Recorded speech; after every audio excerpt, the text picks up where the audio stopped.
What the British people are owed is an explanation. Because a failure on this scale isn't just bad luck. It isn't a global trend or taking your eye off the ball. No, this is a different order of failure. This happened by design, not accident. Policies were reformed deliberately to liberalise immigration.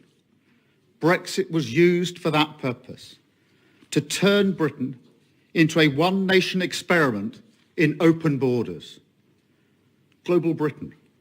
Remember that slogan? That is what they meant. A policy with no support and which they then pretended wasn't happening. Until you get down here on the ground and see it for yourself, it's hard to believe just how devastated this area still is. In Asheville, they still don't have drinkable water. In towns like 𝗦𝗵𝗿𝗶, where we are, it's just still a total mess. 100,000 people, that's just the estimate, either had very badly damaged or destroyed homes. And we found coming here that many of them still have nowhere to go. Driving around the outskirts of Asheville, it's hard to decide where to even begin. There's just so much hurricane damage, literally everywhere you look. I got a message on X from a woman named Sarah. I want to show you. It says, "Hi, I'm in 𝗦𝗵𝗿𝗻𝗿, North Carolina, one of the hardest hit towns. We lost our home due to the hurricane. We're getting barely any help." Nice to meet you. I met Sarah outside the trailer she's living in with her husband, 2 kids, 2 cats, and 2 dogs. Like almost everyone here, their home was destroyed and condemned, and they also lost their cars and their jobs.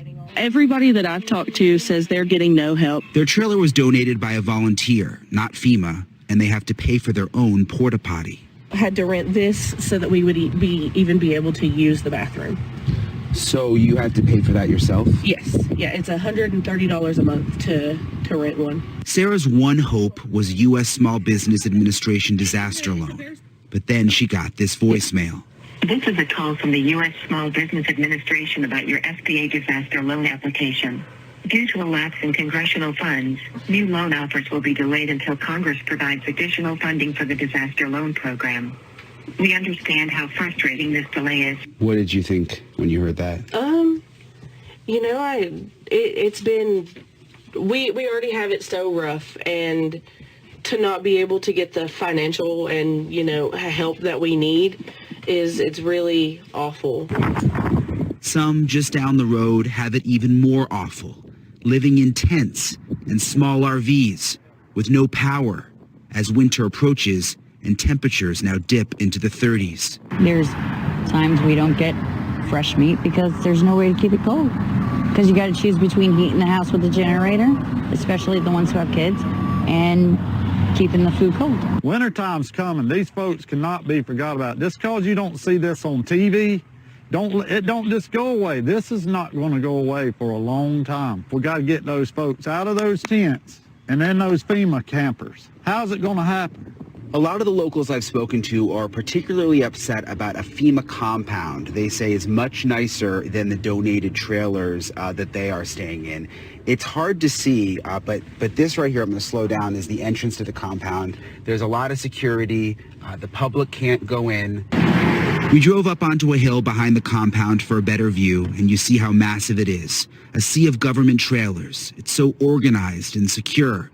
So different from how the people we met are living here. FEMA's not connecting with the county's not connecting with the state, and you got this big rat race. Volunteers like combat veteran 𝗦𝗵𝗿𝗻𝗿 say housing is the biggest issue, and red tape. Families left in tents and RVs because of the permitting process, he says. Next week, temperatures are going to start getting in the 30s at night. We're afraid of more hypothermia, folks that are living in the mountains. And there's probably going to be more bodies laying around if we don't start getting these people in some level of temporary housing. The cold really is the big concern here, Elizabeth. That woman in the piece who played the voicemail, we reached out. She's trying to get that disaster loan. We reached out to the SBA. They said they did run out of money on October 15th. They're trying to work with Congress to get more funding. Her situation is desperate. She has to bundle her little kids up to take them out to that porta potty when they have to use the bathroom in the middle of the night. And she was offered some rental assistance from FEMA, but she says there's nowhere to rent. Everything is destroyed, or the few places are too expensive, or they won't take a bunch of kids and dogs and cats and the animals she has. And she doesn't want to move 2 hours away. So it's a real mess out here, Elizabeth.